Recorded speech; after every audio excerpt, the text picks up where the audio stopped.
Hi, and welcome to this Thoughtful Friday webinar. My name's Ian James, and I want to talk to you about the customer. Very specifically, customer asset value and why that could change your life. As soon as I mention customer, everyone tells me they offer world-class service, or they're customer-centric, or even the customer is at the heart of our business. If that's the case, then how come when at conference after conference, workshop after workshop around the world, when I ask how much is a customer worth to your golf club, nobody can put their hand up and answer that question? And my significant question to PGA professionals is, how can you calculate your value to the club without that number? I don't see how you can.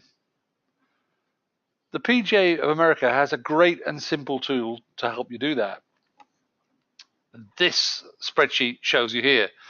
This is a very modest club. It's a real club. I've rounded figures. It has annual dues of about 12,000. The average member spends about 8,000 per year. There's no initiation at this club. So the member is worth $20,000 on average to the club, but is a member for an average 12 years. Put all that together, and a member is actually worth very nearly $250,000. That's a big number, I think. But check this for this golf club. At this club, who had 812 members, so let's round it to 800, in June of this year, that means the total value of customers managed by the PGA Golf Director and the General Manager was $192 million.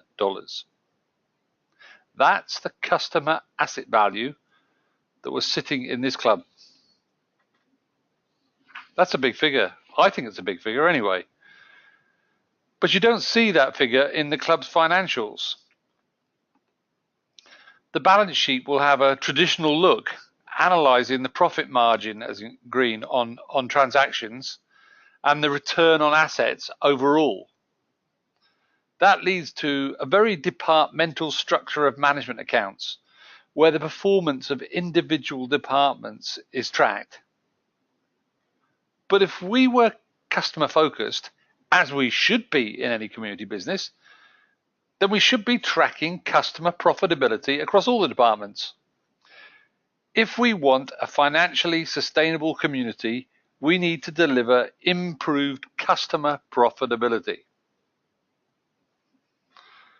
That changes our thinking subtly, but for you, the PGA professional, and the general manager, incredibly importantly.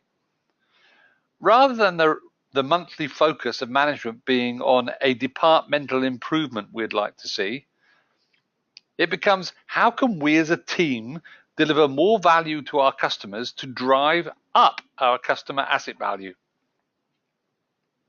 Thinking like that will lead us to levers that are a function of delivering value to the customer.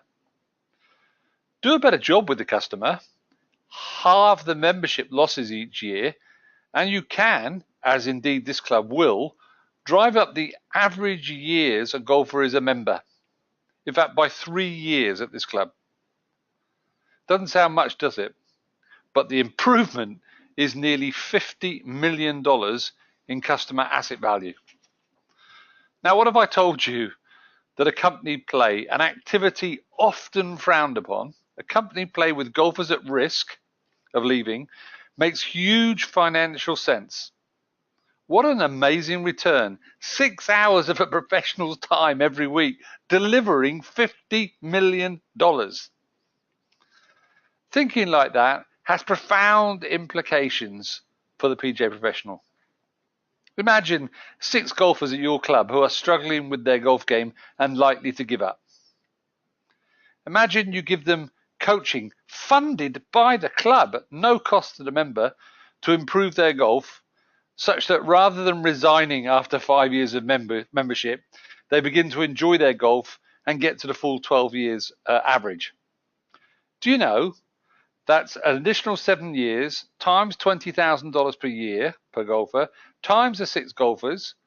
You get to nearly an additional $1 million of customer asset value just from giving free coaching to 6 golfers for maybe a month.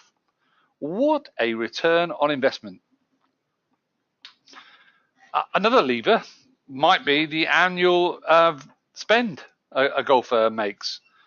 Maybe we can increase the customer asset value by increasing the number of visits and the average spend per member. A small improvement would deliver nearly $30 million extra of customer asset value. So what if I told you that concentrating on the 100 golfers who play less than 6 times a year and getting just 50% of them to move to play golf once a month gets you that result? It's simple, really. So now the investment in the PGA professional's time to get that result makes huge financial sense. And that's the point of this webinar. If you look at customer asset value and build strategies and actions from there, then it changes our perception of many of the actions our PGA professional performs. The return on investment on those actions that improves retention and activation becomes a no-brainer. The returns are that large. At RetailTribe, we're on a mission to change the conversation from service and profit on the transaction to value delivered to the customer. We know that we will strengthen the relationships between the club and its golfers or members. And that results in a healthier, more vibrant community. I hope you've really enjoyed this thoughtful webinar and it's provoked some thinking in your mind. If you'd like to continue the conversation directly with me, please send me an email or call me on my South African number at the moment. Alternatively, hook up with us in our social space or visit us via the website. Thank you very much for spending some time with me on this webinar.